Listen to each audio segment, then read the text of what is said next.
Hi everybody, I am Coach Rebecca and I'm here for Q&A with Coach Rebecca. I'm live answering questions from members of the Perform Happy community and also anybody who shows up live if we have a chance. And then if you sent me an email, hopefully I can get to those too. So I am really going to focus on one question I got this week that I've been hearing over and over. So this is the end of the season for a lot of gymnasts, and although it's it's always the beginning of somebody's season, but usually at the end of any season, burnout happens. Burnout seems to kind of take over and make things not feel so fun. So the question that I got, I'll get to that in just a second. First, I guess I better tell you who I am if we're just meeting each other. I am Rebecca Smith. I'm a high performance coach and I specialize in working with young athletes. That's kids age 8 to 18 who have a high performance arena that they need to perform in under pressure. A lot of the time that's scary stuff like gymnastics and ice skating and diving. I like to help kids unravel the fear and get through performance anxiety, but then also build confidence and find flow. Flow is my ultimate passion. That's helping kids tap into that part of them that just takes it away. They drop into flow and all of their training clicks in and their brain turns off and they just become the very best version of themselves. That's what I want kids to have as much as possible. Adults too, of course, but kids are my passion. I was a gymnast and I had a lot of fear issues. So of course this is kind of like my passion project to make sure that I help kids overcome that stuff. So to our question, a mom asks, I have a young gymnast who's very talented and doing great skills wise. This is the second April in a row where she's almost a burned out. She has almost a burned out attitude. Not sure if she should keep going or quit. Last year we got over this hurdle and she went on to have a great year. As we were in the midst of it again, I would love advice on how to keep your child motivated to continue a sport they seem to love during times when they are down or tired. So I've actually gotten multiple emails over the last week or two of parents going like, do we keep going? This happens every year where by the end of the season, they're kind of upset. They're not reaching their goals and they are burned out. And they're like, should we keep doing this? They love it. They're really good at it, but it's not worth this stress. So what I want to talk about is passion, because there are really two types of passion. And one of those types gets you, in the flow. It gets you feeling great. It gets you immersed in your sport. It gets you on fire to train and do what you love. Then there's another kind of passion that sucks the joy out of it.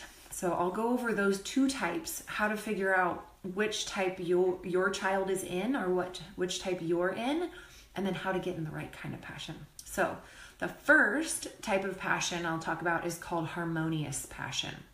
This is the true self. This is the part of you that's determined and motivated. So I think the mom that asked this question, that's what she wants for her kid is, it's not just any passion, but it's that like motivated, excited, happy passion that keeps you moving, that keeps you excited to show up and keep training. Some qualities of this harmonious passion are that she freely accepts that this activity is important for her. So she's the first one to say, gymnastics is important for me, and I choose it that way. It's a source of pleasure. She has positive emotional experiences often where she, works hard and does something well or knows she's on the right track. So she's a little bit flexible. So she's got good concentration, good attitude.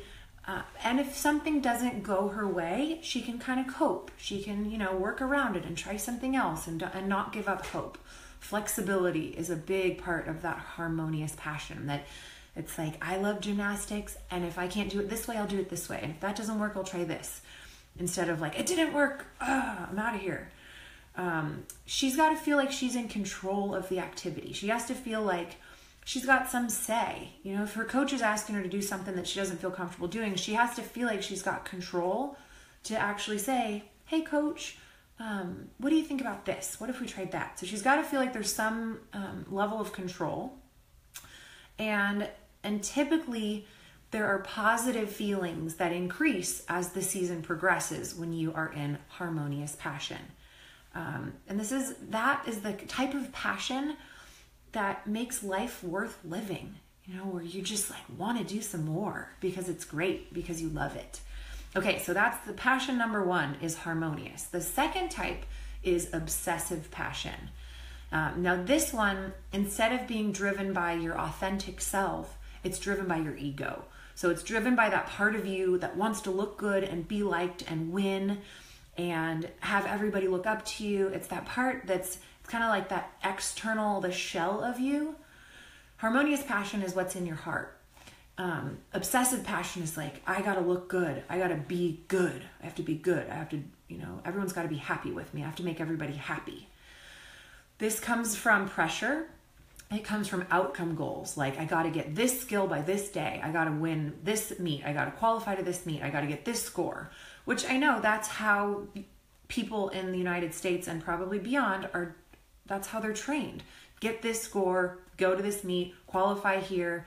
There's a lot of outcome type stuff that gets people into this obsessive passion where they're basically their social acceptance and self-esteem are tied up in it. If you don't get to go to that meet, you don't get on the plane, then you are left out. Or if you don't qualify to that and everybody else does, you're not good. You are not accepted. You shouldn't feel good about yourself. It's all these messages that you get when you're in that type of passion where you're like, I have to get on that plane. And it's almost like this fear-driven passion instead of like, I got to do some good sports because that's what I like to do. So in this obsessive passion state, they like the activity, but feel like they don't have a choice. Like, I have to. I have to do this sport. No, I have to. It's what I do. It's who I am. I have to do it. Whereas if you're in harmonious passion, it's more like, I choose to do this. Yeah, it's difficult. Yeah, I have rough days, but ultimately, I choose to be here. When a kid feels like they don't have a choice, and it's not always because the parent says like, no, you have to do it. You have to get a scholarship. I know most parents are not actually like that. It's because the kid feels like they have to prove something, or I've done it for so long, I don't know what else I could possibly do, or I don't want to let people down. So more aspects of the obsessive passion are that it causes conflict with other activities in your child's life. Like if your kid feels like they can't be in the school play because they have to practice versus, hey, I'm choosing to go to the gym instead of doing the school play. They go, well, I can't do the school play because I have to go to practice. It's as much as, it's just a little switch of perspective. If you're in that have to place, you're probably in obsessive passion instead of that choose to, want to. And that, it feels like the activity's in control of you. If your sport, you have to do it, that's not the vibe that's actually going to unlock your flow. It's that choosing to, autonomous. Like I showed up here and I decided this, and therefore I'm going to take responsibility for that choice by applying myself in a certain way versus I have to be here, so I can walk around and be pouting if I want because I didn't have a choice. Now in the obsessive passion, negative feelings tend to increase as the season progresses. So by the end of the season, you've got this big old stress ball who feels like they have to, and they fell short of their expectations because they didn't necessarily reach their ego-fueled goals. And then you've got 11, 12, 13-year-old ball of stress disaster that you're like, what do I do with this kid? She's not happy. We're doing this so she could be happy and she's not happy. A lot of that is because of the type of passion that they're run by. Because let's face it, anybody who's training, 15 plus hours a week, they've got some sort of passion driving them. But what we want them to have is this harmonious type. So some people think that the obsessive passion is really helpful. Like coaches are like, I want them to be focused. I want them to feel like, no, I can't go do that other activity. I got to be here. But the trouble with that is that it actually creates this horribly focused on outcomes type of kid who's stressed out, tense, and makes mistakes versus encouraging them to have their own choice in the matter. that can really, it can give them the ability to show up for themselves and to benefit for themselves instead of, that whole like, I got to look good and what about my friends and what will my coaches think? So this can also lead to tension and actually more likelihood of injury when an athlete is in this obsessive state. And so here are some warning signs that your athlete is in obsessive passion or that you're in obsessive passion. You feel like you are physically and emotionally exhausted, like you're totally running out of gas. If you think about your life as like a pie, how big of a slice is your activity or your sport? It shouldn't be the whole thing. And I know that's hard to say because some of you guys listening are elite and world-class athletes and world-class coaches. It's easy to say like, well, actually, no, like gymnastics is my whole pie. Well, you do want to have other stuff in there, friends, critical, especially in that 10 to 14, 15 age. If you don't have solid, social connections, it's going to be very difficult to get yourself in harmony. You want to have, school in there, obviously. So make sure that your sport isn't too much of your pie, that you're not able to function otherwise. World-class parent, of course, there are definitely world-class parents in attendance. That's why you're here, because you care. So other ways to tell if your child is in obsessive passion, negative self-image. So just like seeing themselves poorly. I failed. I'm not doing well. Nobody's, just that like seeing themselves in a really negative light. Also negative inner dialogue. So that's going back to that. I have to, I should, I need to, I should have, I must, I gotta go. I just gotta go. That's the obsessive mind, where what we want it to be is I want to, I get to, I can't wait to, I'm excited to, I'm going to give it a good try. I can't wait to get in and give it a shot. It's very different. So if your kid is, really stuck in that have to, should, need, blah, then that's the obsessive. That's the kind that really like fires you up in the wrong way. Although it seems like they're really focused, it's firing them up in the wrong way. They have a compulsion to want to practice all the time. So even if they're kind of miserable, they're like, I have to do this because I have to get it. It's that same kind of like flustered energy. They're not seeing the results that they want, and it's having a huge impact on self-esteem. Also, if they're not seeing flow, so that flow experience of like just going and having a really solid routine or a really good practice. Mood swings, irritation, depression, frustration. I know this is like teenager stuff, so there's always that. But, being kind of in the mood swing, that can indicate that there's more of this obsession. So now, how do you increase harmonious passion? That's what we want, right? For you diehards, I'm not sure if you're going to like this, but I'll tell you, I'll give it to you anyway. You guys take it for what it is. If something resonates, take it. So a couple things. Schedule in breaks. And now this doesn't mean like take 6 months off or even take a week off. This is like take a Sunday where you're not going to do homework and you're not going to train and you're not going to stretch and you're not going to think about it. And you're just going to go to the movies with your friends. Start a hobby, anything like knitting, something art, something that you can do that's not, that's a little piece of your pie that can go elsewhere. Taking the pressure down a little bit. So maybe it's dropping the difficulty for one competition or just, taking it off, like calming down the rush a little bit. Self-care, if you're injured, a lot of the time these obsessive, passionate types will continue to train on injured body parts. And that you've got to give ample time to rest. And I know a lot of coaches are like, are you okay? And the kids are like, yep, I'm okay, but they're not okay. So for those of you athletes listening, if you're not okay, you got to scale it back. It's part of the deal. Otherwise, you're going to be in that obsessive mode. Like, well, I have to train. No, actually, you got to rest. You got to recover because that's part of your training. One that I like is leave your sport in the gym. Leave it on the field. Leave it on the court. When you walk out, leave it there. Don't bring it home with you. Don't, obviously, parents are going to say, how did it go? And you'll go, this, and this. But then just be done with it until you go back. See if you can leave it there. Let it just be there. And when you get there, you're like, yay, I'm excited to get back to it. but it's not consuming your mind at all times. The goal is to change your negative thoughts into positive, changing your negative inner dialogue to a positive one. So instead of waking up going, oh, I have to do that skill today and I'm terrified, you wake up and go, yay, it's practice day.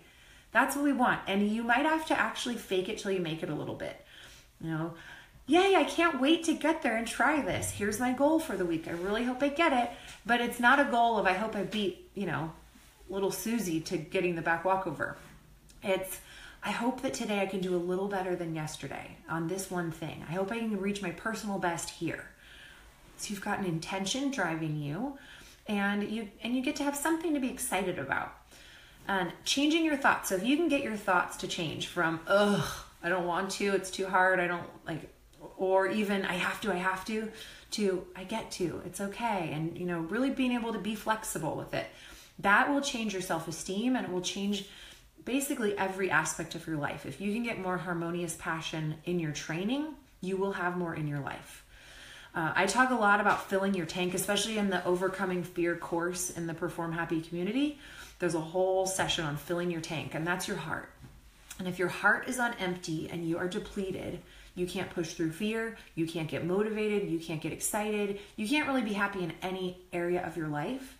So I talk a lot about ways that you can fill your tank and get yourself back up to that place where you feel okay. And something critical is to always remember you have a choice. You have a choice.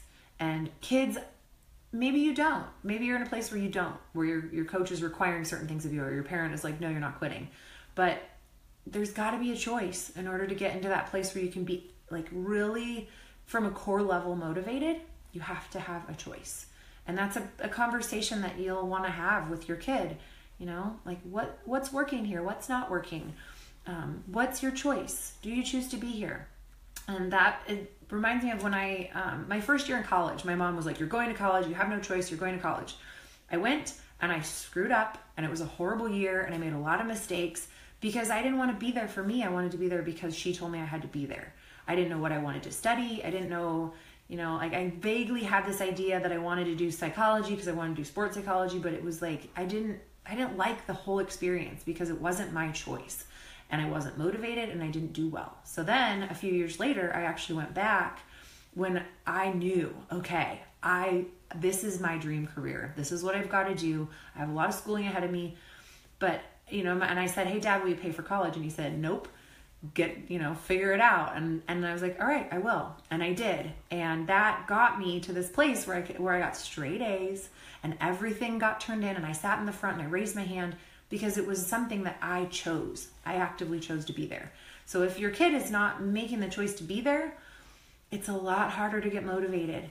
So that sometimes takes a break. It takes a little break and a little reevaluation to go, you know what, actually I love it and I want to go back to it.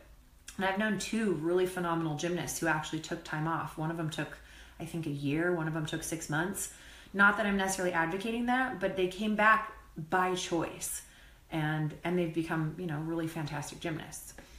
So the final thing, a couple things, is practicing mindfulness, which is another thing we're talking about right now in the Perform Happy community. We do live training sessions every Wednesday night, and our topic last week and this week, get yourself into that place where everything's just okay. No matter what comes at you, you're like, all right, what's next?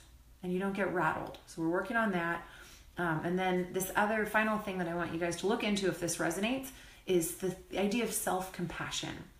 And so a lot of the time with clients, I'll actually ask them, how would you talk to a younger teammate who was in your shoes? And they would go, oh, it's okay, honey, just try it again. How do you say it to yourself? Oh, you're terrible, you're awful, you're never gonna get better. It's like the way that we talk to ourselves can be so ugly. And if you can get in the habit of self-compassion, some therapists and psychologists talk about like the inner child. I carry around my little 5-year-old and go, oh, honey, it's okay. Don't worry about that. Or something like that, or you talk to your younger teammate, and that's how you talk to yourself. And if you can get into that habit of, I'm here by choice. It's okay, little sweetie pie. You're going to be all right. It's just a stressful day. Yeah, you weren't happy with how you did at that meet. It's okay.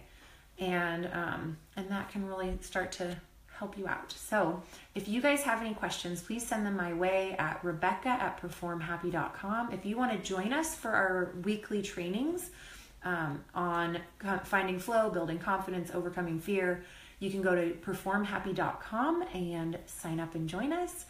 And I will be back here next week answering your questions. See you soon.